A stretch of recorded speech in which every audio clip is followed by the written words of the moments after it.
Meus queridos, a paz do Senhor, eu sou o pastor Anderson Silva, estamos na Academia de Pregadores.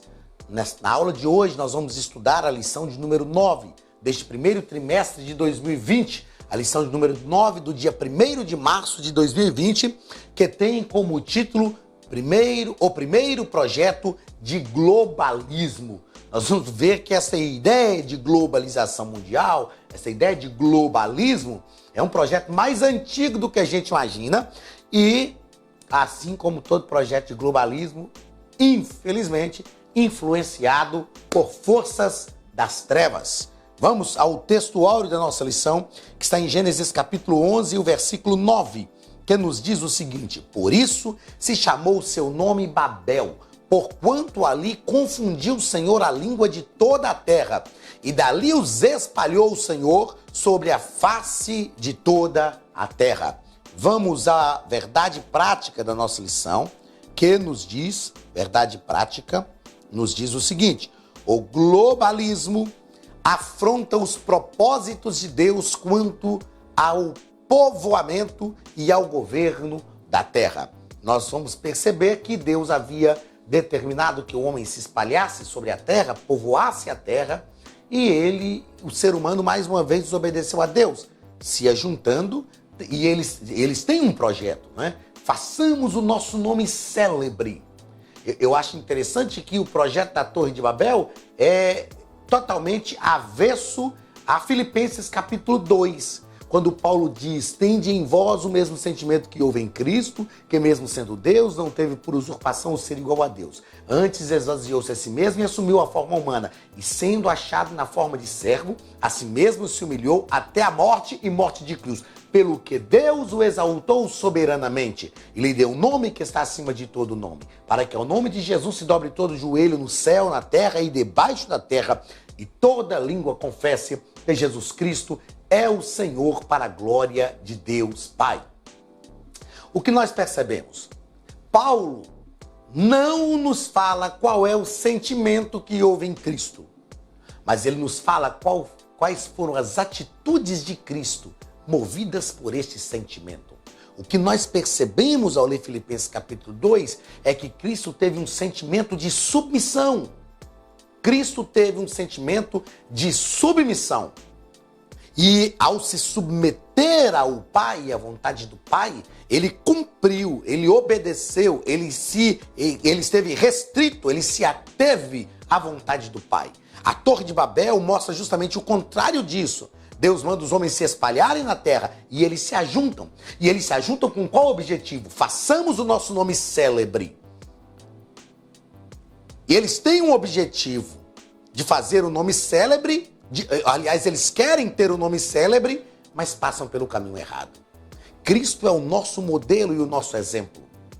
Cristo se submeteu à vontade do Pai e o Pai lhe deu um nome, exaltou o seu nome. Quando nós olhamos para o chamado de Abraão, Deus falou com Abraão: eu engrandecerei o teu nome. Quando olhamos para a vida de Josué, Josué recebeu também uma palavra de Deus: hoje começarei a te engrandecer diante de todo o povo, para que eles saibam que assim como fui com Moisés, eu fui contigo. Meus queridos, nós precisamos aprender que, se queremos, não é pecado querer ser uma pessoa honrada, querer ter o nome conhecido, não é pecado querer ser reconhecido, isso não é pecado. O problema são pessoas que fazem de tudo buscando a honra. E nós precisamos buscar o reconhecimento, não é pecado. Se nós fizermos, nós temos que fazer para glorificar o nome do Senhor. Se formos honrados por Deus, amém. Glórias a Jesus por isso. É algo grandioso quando Deus nos honra. Os homens da Torre de Babel não entenderam que, se eles passassem pelo caminho da obediência, Deus faria com que o nome deles fosse célebre. E eles passaram pelo caminho da desobediência e Deus resolveu confundi-los. Então, que nós aprendamos com Cristo e não com a Torre de Babel. Vamos ao ponto central da nossa lição. Ponto central: o globalismo afronta os propósitos de Deus no mundo.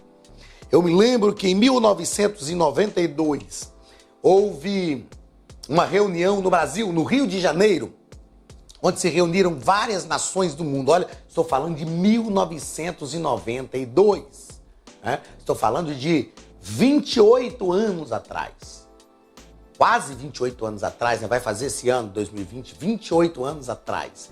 Reuniu-se no Rio de Janeiro, teve uma reunião de cúpula mundial no Rio de Janeiro, e o pano de fundo dessa reunião era discutir as questões ecológicas do mundo. Aqueles que têm mais ou menos a minha idade vão se lembrar disso, foi chamado de Eco 92. E essa reunião foi feita no Brasil devido ao potencial ecológico do Brasil, né? O Brasil é uma bacia hidrográfica do mundo, nós temos a Amazônia, que é o pulmão do mundo. Então foi feito com esse pano de fundo. O Eco 92, nós vamos discutir questões ecológicas, de preservação, de Mata Atlântica, enfim, de melhoria, né, das questões ecológicas do mundo. Mas a conclusão que se chegou naquela reunião, lá em 1992, no Rio de Janeiro, é que era necessário instituir um governo mundial, ou seja, é a mesma ideia da globalização. E nós sabemos, e vamos aprender na lição de hoje, que essa instituição da globalização é um projeto diabólico.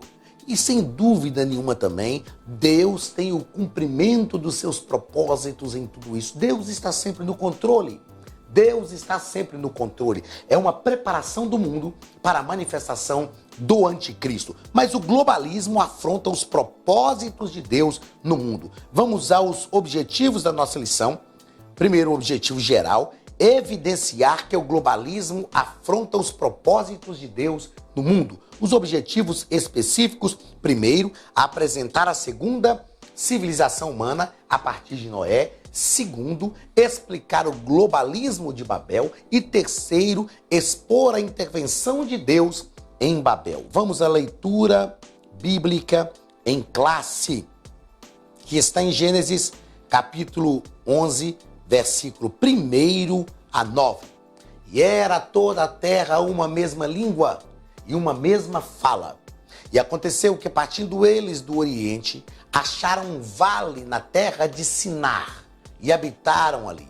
E disseram uns aos outros: eia, façamos tijolos e queimemo-los bem.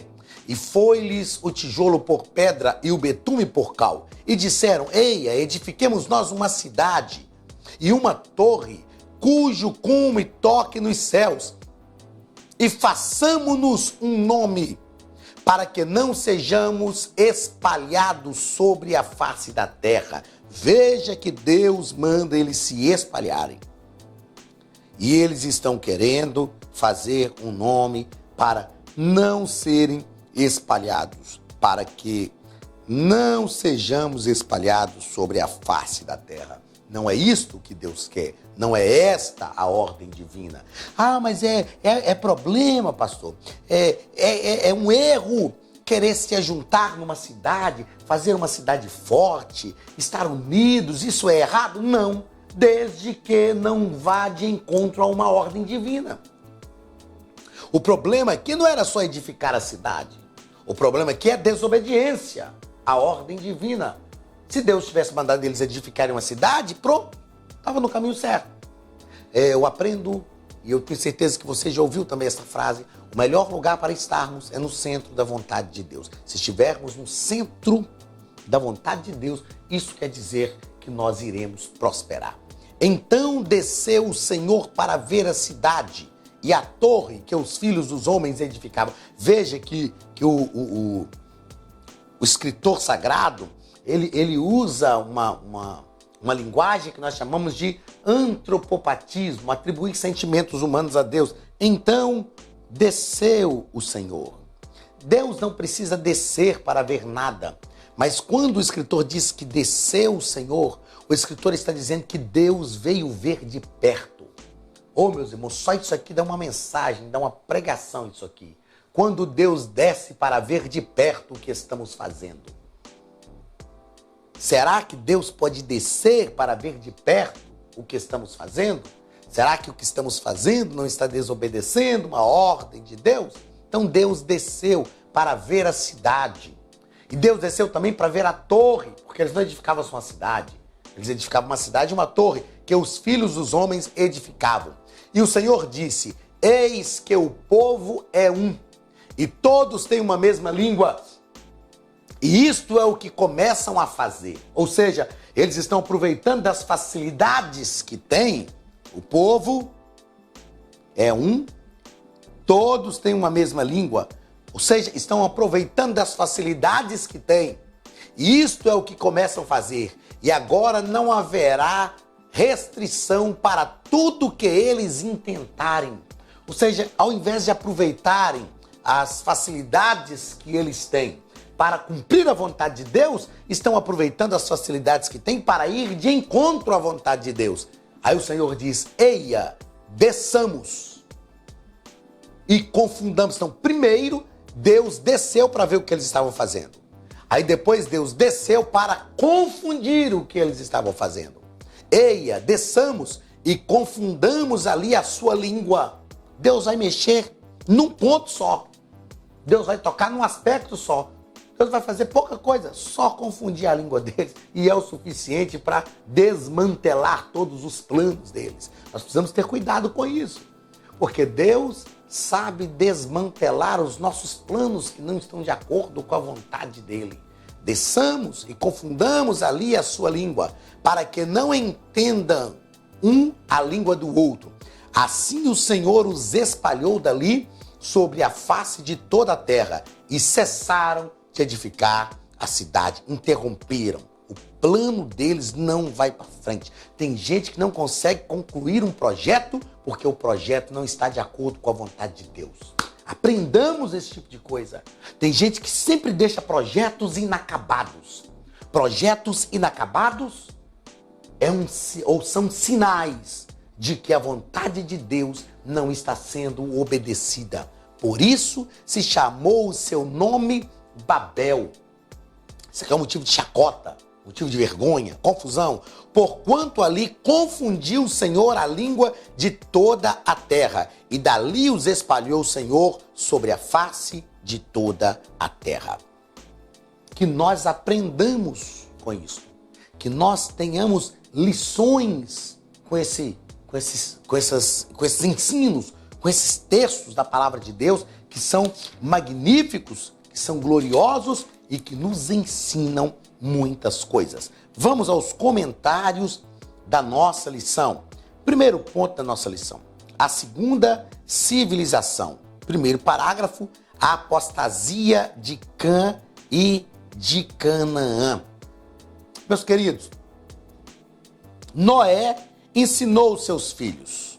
Noé ensinou os seus filhos. Porém, o episódio da vinha de Noé acabou por revelar a irreverência de Cã, o seu filho caçula, e a maldade do seu neto Canaã.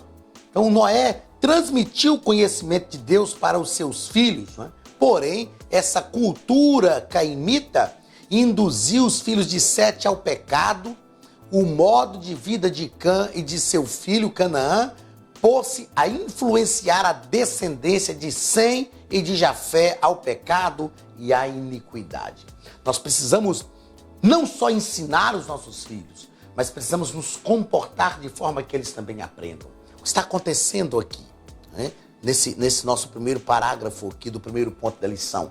Embora o conhecimento de Deus exista, porque o patriarca Noé ensinou isso para eles, mas existe toda uma ação de globalização, mundial que já está ali sendo planejada, a fim de que esse conhecimento de Deus seja interrompido e as pessoas andem por caminhos que não agradam à vontade de Deus. Percebamos que nós estamos vivendo dias semelhantes.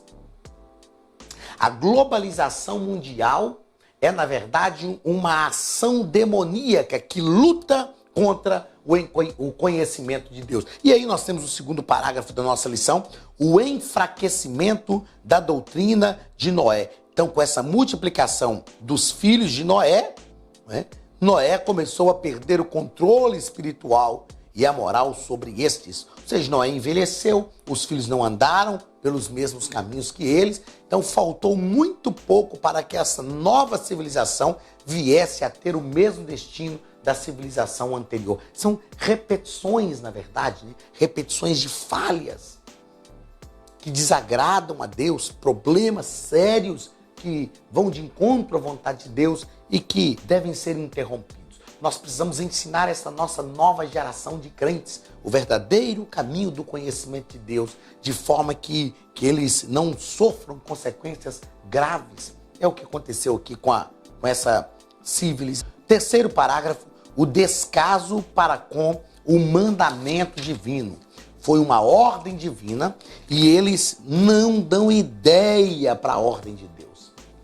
Deus manda, se espalhem sobre a terra. Eu fico pensando, meus irmãos, qual a dificuldade das pessoas de obedecerem à ordem de Deus? Deus é o Senhor de todas as coisas, é o Criador, o sustentador, o mantenedor do universo. Ele é o Deus da nossa vida. Por que as pessoas não obedecem?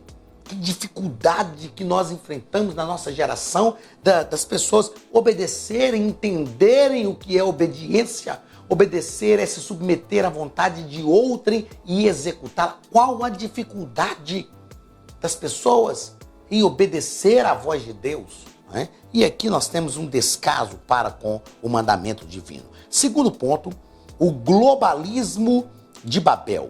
O globalismo de Babel. O comentarista vai nos colocar aqui que naquele estágio a civilização iniciada por Noé dispunha de todos os fatores para criar uma sociedade ímpia e globalizada. Quais eram esses fatores? Um só povo. Foi o que nós fizemos, a abordagem que nós fizemos agora há pouco na leitura bíblica em classe. Uma só língua, um só povo e uma só cultura. Eles dispunham de todos os fatores para criar uma sociedade ímpia e globalista. Veja bem, se esses fatores eram fatores que favoreciam uma sociedade ímpia e globalista, esses fatores também são fatores que favorecem uma sociedade ajustada, o crescimento de uma sociedade. O problema é quando nós utilizamos os fatores que devem ser utilizados como fatores positivos, nós os utilizamos como os fatores negativos. Perceba que esses três fatores aqui, era uma bênção de Deus para eles. Eu entendo isso, vou falar de uma abordagem aqui que eu entendo de perto. A questão da língua. Eu não falo outra língua. Eu me comunico com o espanhol e entendo muito básico do inglês. Quando a gente vai viajar para um outro país, é uma dificuldade que a gente tem. Falar uma outra língua, encontrar uma outra cultura. Deus me deu a oportunidade de conhecer alguns países e existem diferenças de cultura que são coisas abismais. Por exemplo, um país vizinho do nosso, Paraguai, existem diferenças culturais lá grandes demais diante daquilo que é a nossa cultura. E são fatores que essa sociedade aqui tinha, que eram fatores de bênção para eles construírem uma sociedade obediente a Deus, uma sociedade forte, uma sociedade organizada. Infelizmente, eles transformam a bênção de Deus em problemas. Uma só língua e um só povo. E aí o nosso comentarista vai nos colocar aqui, que o problema não era a unidade, mas a unificação que se estava formando. Aqui Deus não está indo contra a unidade. Salmo 133 diz como é bom e agradável que os irmãos vivam em união. Mas era uma unificação contra a vontade de Deus. Perceba que eles estão unidos numa oposição contra Deus. E toda esta unificação, nesta oposição contra Deus, é algo prejudicial para a sociedade. Quando nós nos unimos em favor do bem, Deus se agrada. Eu disse, se não me falha a memória, na aula passada, na aula anterior, citando o pastor Jander, um amigo que eu tenho, que ele disse que nós precisamos formar uma rede de amigos que pensem do mesmo jeito. Então nós precisamos ser inteligentes e formar uma unidade com pessoas que tenham visão de reino de Deus e não nos unir a pessoas que estão se posicionando contra Deus, porque automaticamente, se nós nos unirmos a pessoas que se posicionam contra Deus, nós também estaremos nos posicionando contra Deus. E nós sabemos muito bem qual é o resultado deste tipo de posicionamento. Vamos ao segundo parágrafo deste segundo ponto. A construção de Babel. O nosso comentarista nos coloca aqui: os filhos de Noé não eram ignorantes, nem careciam de tecnologia, pois haviam sido capazes de executar o projeto da arca.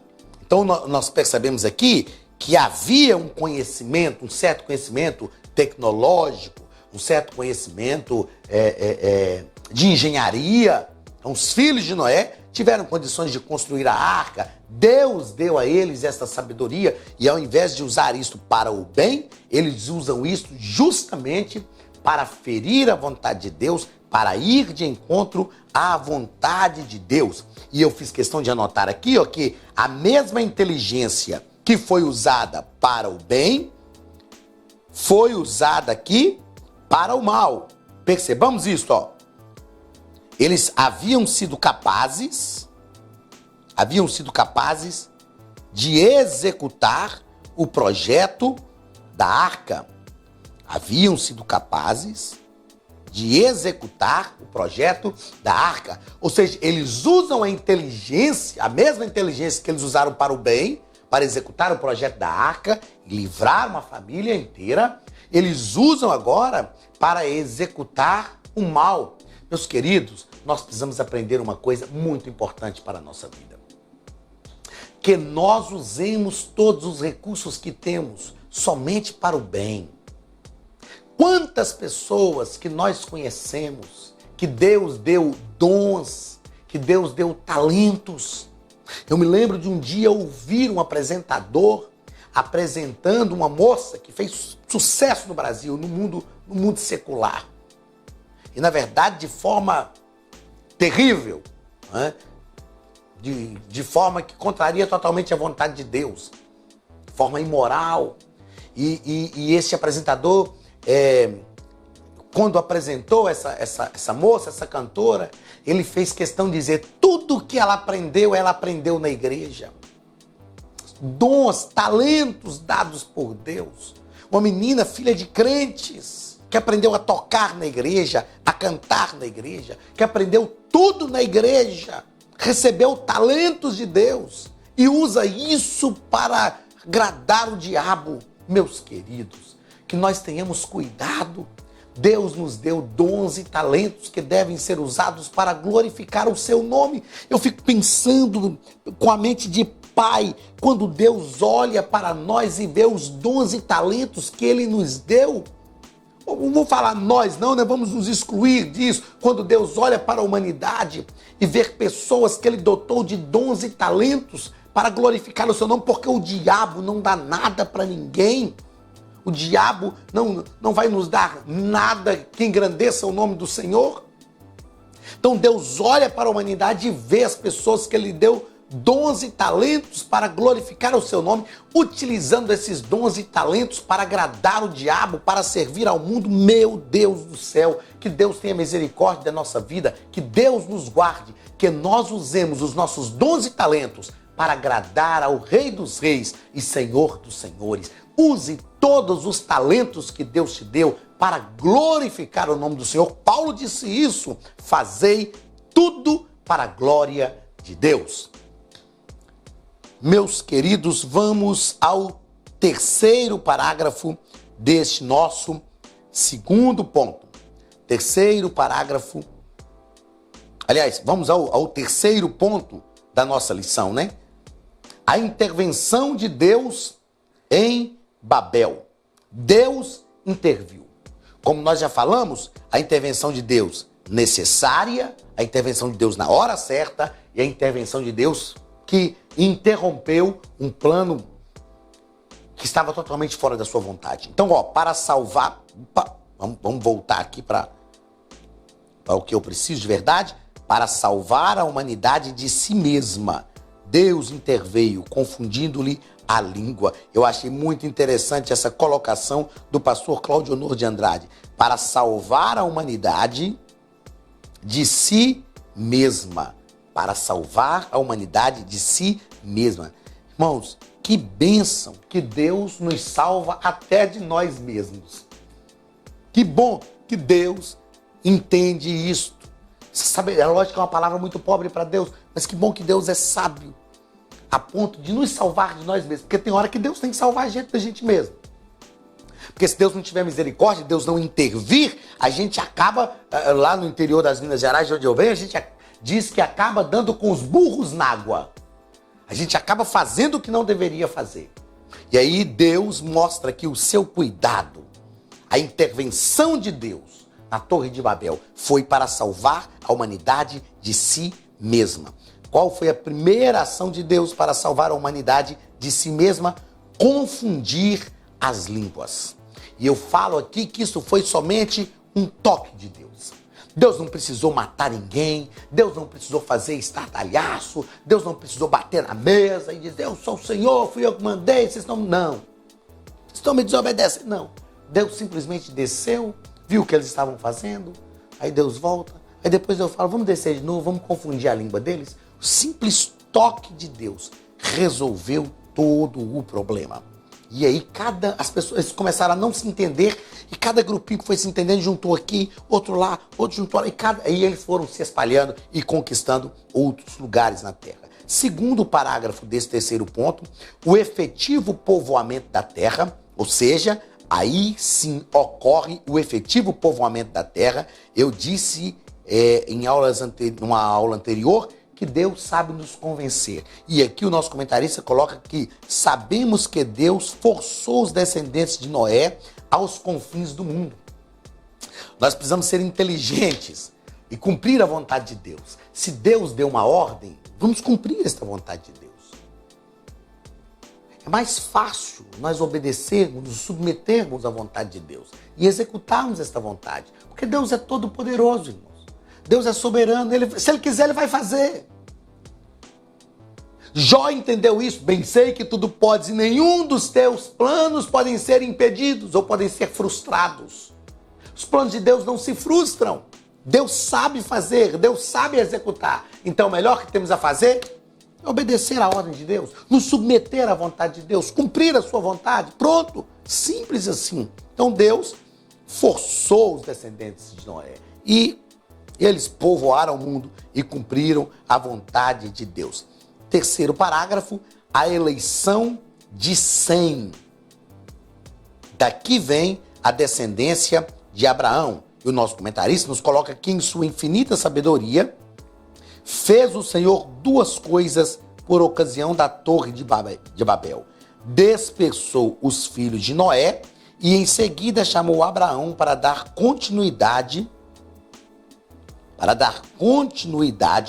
à linhagem messiânica da qual sairia Jesus, o verdadeiro Deus e o verdadeiro homem. Então Deus, de uma só vez, Deus fez aquilo que realmente deveria ser feito. Executou o seu plano conforme a sua vontade para a glória do seu nome. Que nós entendamos isto e que nós nos submetamos à vontade de Deus. Meus queridos e amados irmãos, nós aprendemos na lição de hoje sobre o primeiro projeto de globalismo mundial, de globalização mundial, que foi um projeto que feria a vontade de Deus. E Deus interveio na história, mudou a situação, mudou a circunstância e mostrou que Ele é. E Ele continua sendo o Senhor das nossas vidas. Que a mão de Deus esteja sobre a nossa vida, que o Senhor nos guarde e que nós nos submetamos à vontade de Deus para executar a sua vontade. Receba mais uma vez o abraço da Academia de Pregadores e do pastor Anderson Silva. Na semana que vem nós vamos estudar a lição de número 10. Só o Evangelho muda a cultura humana. Nós vamos ver o poder do Evangelho para transformar uma cultura. A cultura precisa ser transformada. Tudo que vem na cultura faz parte realmente de uma cultura ou é uma influência de Satanás para que a cultura seja deturpada e as pessoas ajam contra Deus como se fosse tão somente um elemento da cultura? O Evangelho pode mudar estas coisas. Eu te espero aqui semana que vem para a glória do nome de Jesus. Deus te abençoe, muito obrigado e até a semana que vem.